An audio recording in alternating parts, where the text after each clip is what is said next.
So we're here at Seoul in Toronto, and we're gonna try something called a Lucy, which is kind of like what Canadians like to call a Big Mac, but a little Koreanized. And afterwards, I'm gonna try a bulgogi cheesesteak because the owner here grew up in Philly. And finally, because we are in Canada, the land of poutine, we're gonna have some poutine that's a little Koreanized, just to make it, you know, a little special.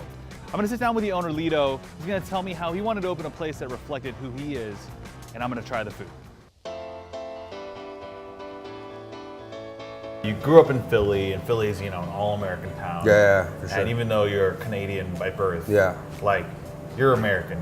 For sure. And you guys came back to Toronto. Came to Toronto 10 years ago now. 10 years ago, and you started doing a Korean restaurant. What was that like? Wanted to try new things, especially explore Korean food more than what barbecue or bibimbap or just the staples that everyone else knows. We serve kind of dope Korean food. Saucy and goes really well with a drink.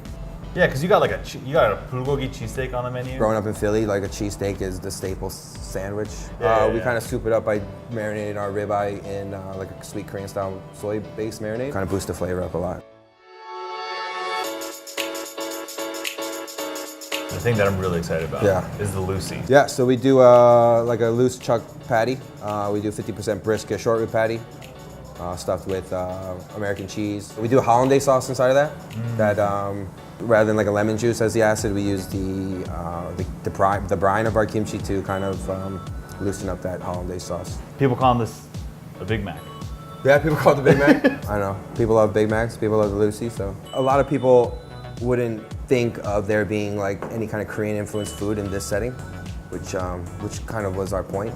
I feel like people go into a Korean restaurant knowing it's a Korean restaurant by how it looks. Right. It's got the really bright lights and the big picture Exactly, menus. and everything's kind of like faux, like wood, like old school style doors. Yeah, like, yeah, the chairs are like rickety. Yeah, so that's not us. The aesthetic that we like is in this place, and then the food that we kind of grew up knowing, the flavors that we know, are put into these dishes, but in a way that is accessible to people that are new to these flavors. I'm proud of what we're doing here too, especially with Korean food. We never saw a lot of second generation Koreans doing something new while still embracing their own backgrounds, basically.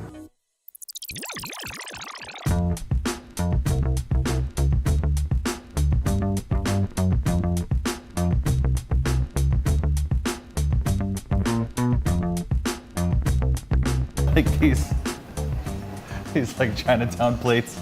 This is great. I'm just gonna dive into it. This is just a sloppy, awesome mess. And I love it.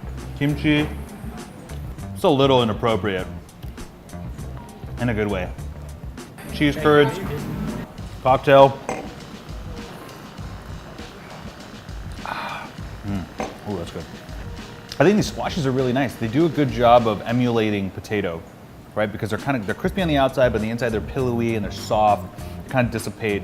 And so I definitely feel like this is poutine, except maybe like a smidgen healthier. Instead of just a very simple beef gravy, you're getting something that is reminiscent of that, but like also feels a little more Korean. And then, boom, kimchi. Kimchi's good too. It's powerful. It's well fermented. It's not wimpy. I've had so many like loaded fries on the show, but as I am in Canada, this feels like the best poutine I've ever had.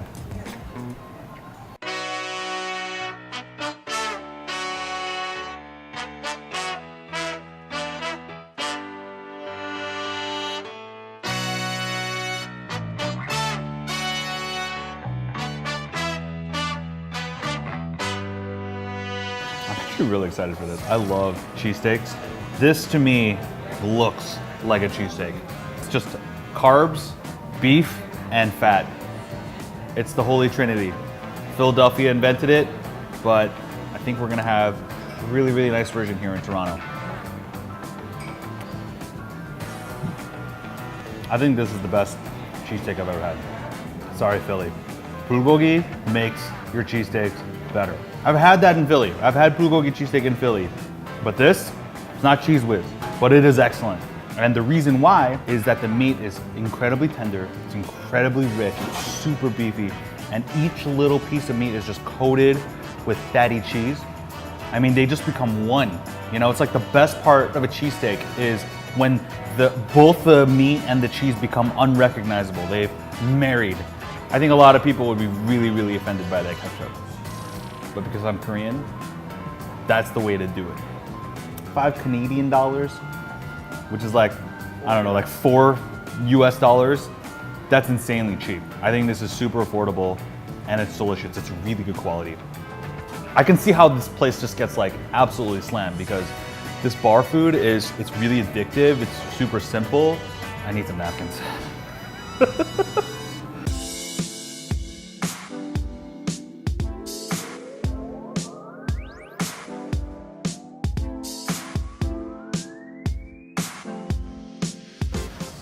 This sandwich, this burger sandwich thing. Now, it is small. I mean, like, you know, let's get real. My iPhone will cover this thing.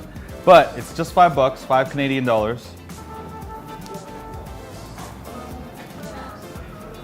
Totally reminds me of like a roadside burger that you'd find in LA, or like maybe like a backyard burger, right? Because it's got the shredded lettuce and it's like super saucy and the meat is like nice and it's like a big chunk of beef and it's very cheesy. Like the meat, like the cheesesteak, the meat and the cheese come together nicely.